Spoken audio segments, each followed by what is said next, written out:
देश की नागरिक हूँ जहाँ सम्राट अशोक जैसे राजा थे। मैं उस देश की नागरिक हूँ जहाँ डाल डाल पर सोने की चिड़िया पाई जाती थी। मैं उस देश की नागरिक हूँ जहाँ हर 50 मील की दूरी पर भाषा, रूप, पहचान, मजहब सब बदल जाते हैं। मैं उस देश की नागरिक हूँ जिसे भूगोल अपने भूगोल से पहले इस ब्रह्मांड का भूगोल समझ में आता है। आदरणीय निर्णायकगण, श्रोतागण एवं यहाँ उपस्थित सभी जनों को मेरा सादर प्रणाम। आज सतर्कता आयोग दिवस पर के भाषण प्रतियोगिता में मैं अपने विचार प्रस्तुत करने जा रही हूँ, जिसका विषय है विकसित देश के लिए भ्रष्टाचार मुक्त भारत।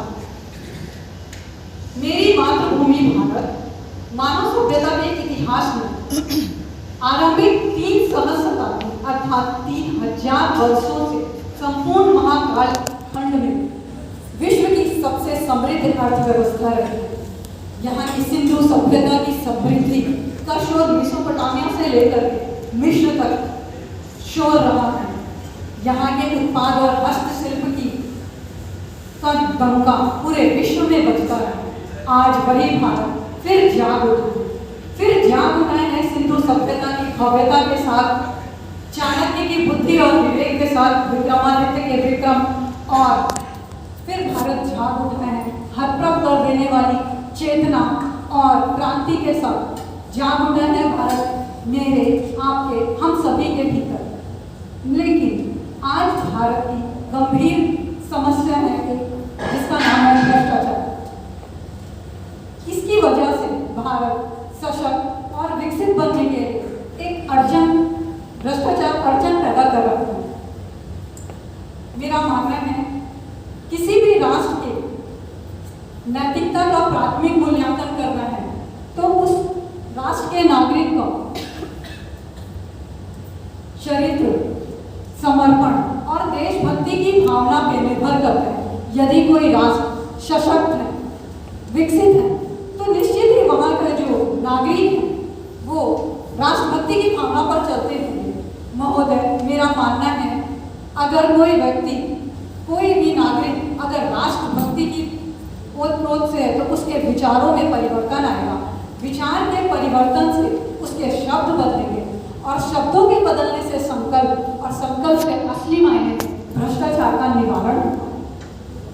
चरित्र के निर्माण के अलावा राष्ट्र की उन्नति संभव नहीं अगर नीतिबद्ध प्रति और मूल्यप्रद शिक्षा के माध्यम से जो भी नागरिकता का निर्माण है, सर्वप्रथम दायित्व माँ बाप का होता है और तत्पश्चात अध्यापक का होता है। अगर चरित्र निर्माण में अध्यापक और अभिभावक दोनों साथ साथ आ जाते हैं तो राष्ट्र की उन्नति संभव है, सशक्त और समृद्ध बनने की होगी। राष्ट्रीय शिक्षा नीति जो 2020 में लागू हुई वो भी स्कूली शिक्षा में परिवर्तन लाना है, आत्मनिर्भरता और सत्यनिष्ठा के साथ भ्रष्टाचार का निवारण करना ही। आज भारत के देशवासियों की चेतना की वजह से ही योग एक वैश्विक स्तर पर उचित स्थान पर स्थापित कर दिया गया है। आयुर्वेद और पारंपरिक आधुनिक चिकित्सा के क्षेत्र में भी पूरा विश्व भारत की देख रहा है।